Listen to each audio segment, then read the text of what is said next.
Ladies and gentlemen, this is an abduction. No, this is deduction. Ladies and gentlemen, this is an abduction. No, this is construction. Ladies and gentlemen, this is an abduction. No, this is seduction.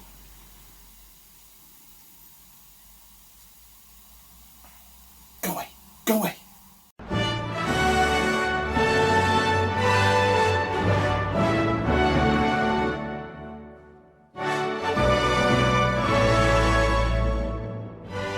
June 2020's Film Review Open Challenge selection was The Draftsman's Contract, a period piece which described itself as an erotic murder mystery.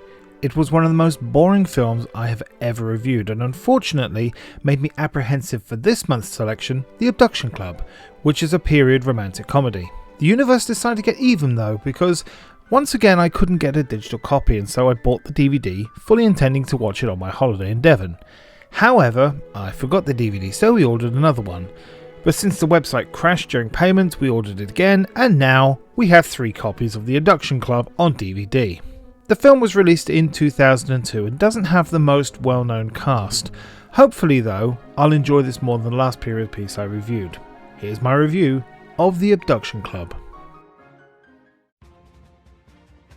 In Ireland 1780, the second-born sons of wealthy families must marry an heiress as by law, the firstborn will inherit everything.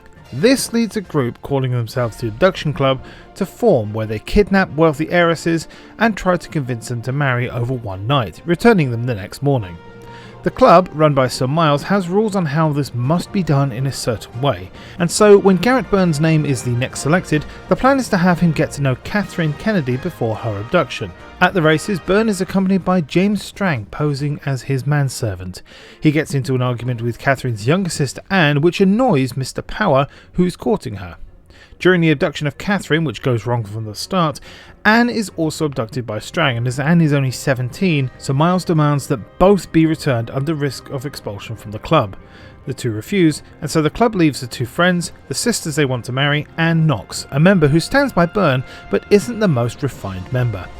Overnight, Byrne and Strang are unsuccessful in convincing either sister to marry them, and in the morning, Mr. Power along with a group of redcoat soldiers locate and charge the building with Byrne, Strang, Catherine and Anne all escaping. Catherine only goes because Anne does, and Anne only goes because she refuses to be rescued by Power, who she consistently calls a horrid man. Byrne convinces Strang to keep Anne entertained so he might get to know and convince Catherine to marry him. Knox catches up to the other four after shooting one of the soldiers in the shoulder, which Byrne and Strang disapprove of. The tension then builds as Catherine accidentally shoots Byrne in the arm and Knox threatens to kill Catherine. Knox is sent away as the two potential couples head to the coast. Knox quickly turns in his former friends to Mr. Power, but then is blackmailed to kill the soldier he shot so that the murder can be pinned on Byrne and Strang. Byrne, Strang and the Kennedy sisters make it to the coast where Anne and Strang bond, and Byrne announces that he loves Catherine, at which point she drops a couple of bombshells. Her father is poor, losing everything to Mr. Power, including Anne, who is promised to him under the risk of their father being evicted. Anne, learning this, is horrified, but Byrne still persists, saying that his love is not about the Kennedys' money anymore, but at that moment Power and the Redcoats arrive and arrest the abductors.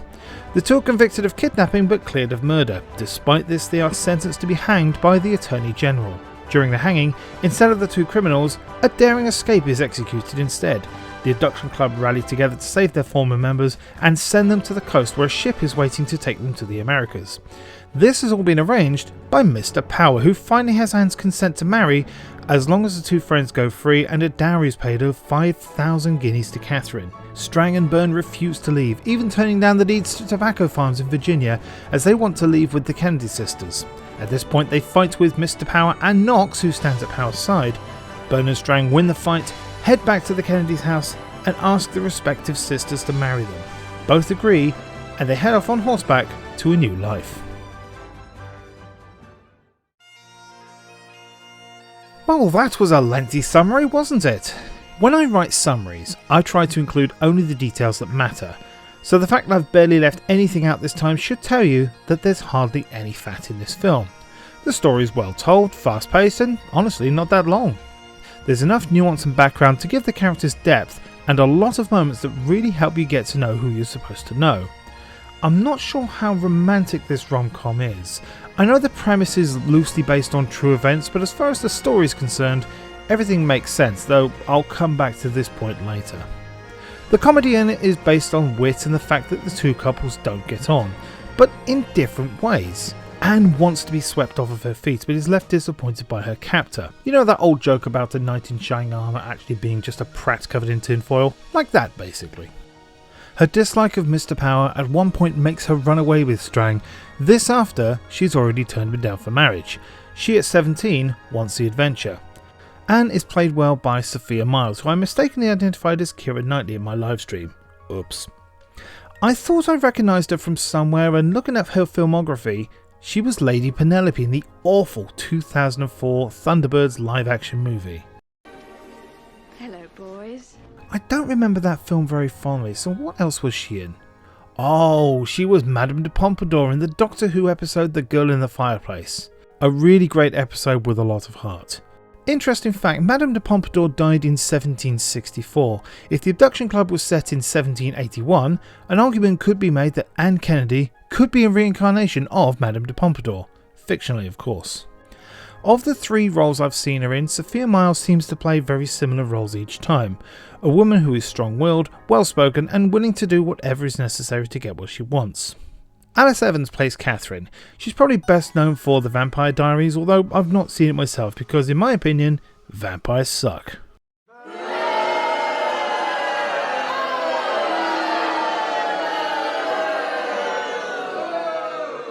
Catherine is a contrast to Anne, who knows about her family's secret and wants everything to go to plan. She too takes no nonsense but doesn't want to be swept off her feet. Eventually she's worn down by Byrne, though she has no other suitor. It's mentioned earlier that she did have one, but it didn't really work out. Byrne and Strang are played by Matthew Rhys and Daniel Lapaine respectively.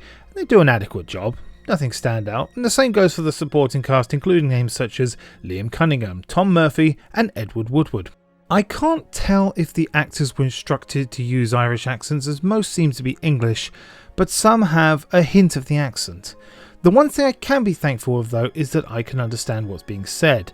Now it may not be true to the language used at the time, but it makes a film more accessible when a more modern interpretation of the English language is used, as opposed to the Draftsman's Contract, which was hard to follow. I promise I won't keep bringing up that film.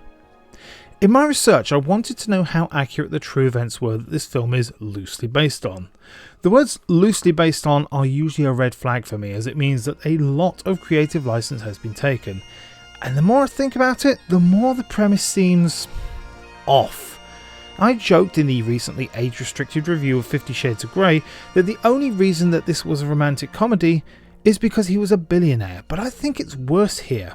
In doing my research, I came across a really good article from Naomi Clifford, a noted historical author, from her website, which I will include in the description below. The following is an extract from that article. Although its premise sounds far-fetched, the film is indeed based on a real phenomenon, the kidnapping of unsuspecting Irish heiresses by squireens, the younger sons of respectable families who had no other fortunes in prospect. The club achieved notoriety through the extraordinary and shocking antics of two of its members, Garrett Byrne and James Strange.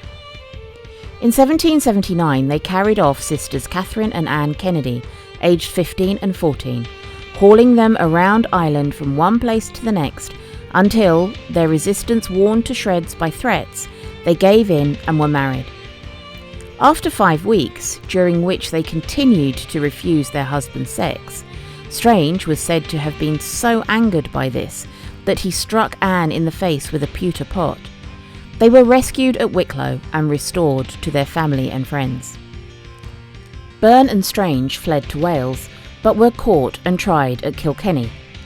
Letters purporting to be from the Kennedy sisters, in which they invited the men to take them off, were proved to be forgeries, concocted by Byrne's sister. Other letters, in which the Kennedy sisters wrote of Byrne and Strange affectionately, and called them their dear husbands, had clearly been written under duress. One interesting feature of the episode is the deep esteem in which Byrne and Strange were held by the populace. Their fate excited so much sympathy that all the shops in Kilkenny and nearby towns were shut on the day of their execution, and the military were on hand to prevent riot and disorder. The men were gentlemen.